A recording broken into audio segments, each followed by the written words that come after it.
欢迎来到新闻频道，明星们很高兴您订阅了该频道。有没有那么一个人会取代王一博？无名便有名了，长空之王真称王了。现在王一博又火出去门，火上世界了。就在喵猪由衷的为酷盖欣喜之际，几许小丑又开始梁上蹦跶了。其中蹦跶最欢的就是张三有望取代王一博，李四的风头正盖过王一博，王二麻子就是未来的王一博云云。总而言之，就是一句话，王一博火到头了，该换人坐庄了。借用孙猴子的名言，就是也该让俺老孙做金銮殿了。原因有三：一，王一博今天的地位声望可不是靠那个前辈让的，是靠他自己从13岁开始就一步一个脚印，一滴汗一滴泪拼出来搏出来的。所以觊觎王一博位置的，是不是也应该拿出能与王一博一较高下的实力与能力来？到那时优胜劣汰，王一博委实干不过你，自会让贤，而不是现在舔着个大脸，大言不惭地告诉王一博的让给我做。王一博把街舞冠军的头衔让你，你能接住吗？你有让夜阴杨凯步步一众大神山呼海啸般奔赴而来的凝聚力吗？让王一博把话筒让给你，你能唱出无感那穿透人心的曲子来吗？让王一博把各位大导的青睐给你，你能一夜之间就转化上海口音，倒立旋转直到虚脱也不放弃，翻了车还要求导演再来上一条吗？你的短视与肤浅，让你只看到王一博的功成名就，却看不到他背后的辛劳与奋斗。这就好比是你只看到树枝上悬挂的香蕉，而看不到树下陷阱里的尖刺。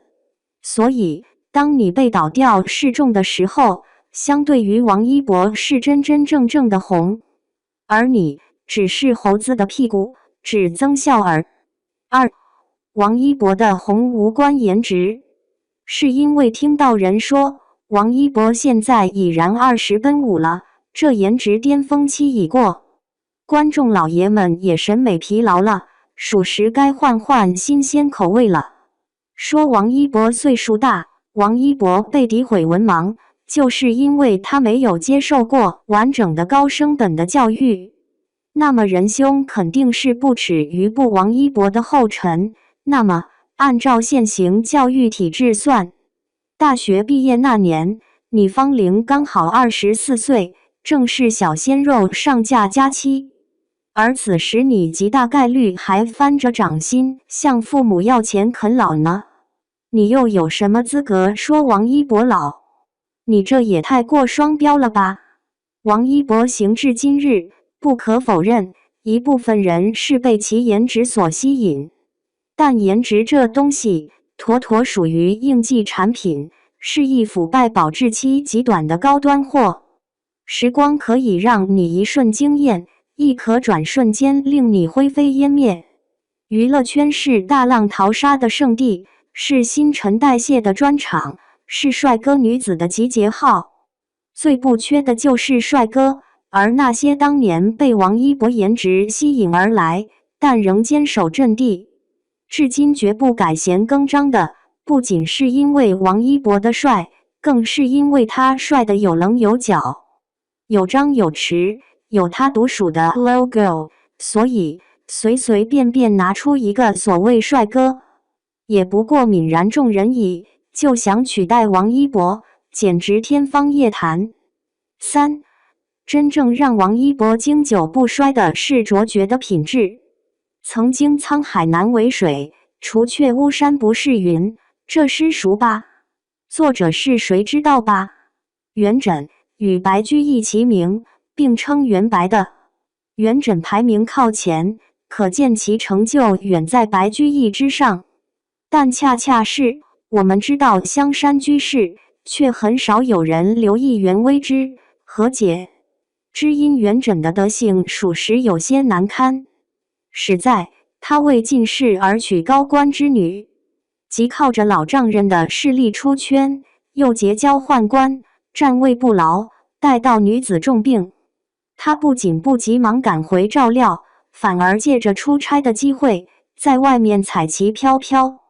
古人讲究三妻四妾，这原也无可厚非，但关键是他一边给原配写曾经沧海难为水，除却巫山不是云，我爱上你呀，心里就再也装不下别人，一边一脑门子扎到女子石榴裙下，这让我等吃瓜群众有被骗嫌疑啊。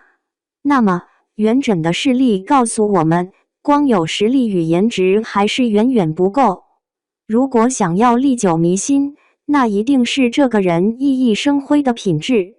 所以当你有面对耐克辱华时敢于连夜解约的家国情怀，有如果每天活得左顾右盼，还谈什么生命的精彩的清醒通透，有河南大水放下一切驰援的赤子心肠，有我不是想赢，但我就是不想输的竞争意识，有泥水里摸爬滚打的敬业精神。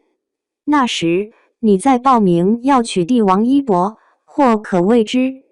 综上所述，那些喊着叫着要取代王一博的，其实也不难，做到上述3点即可。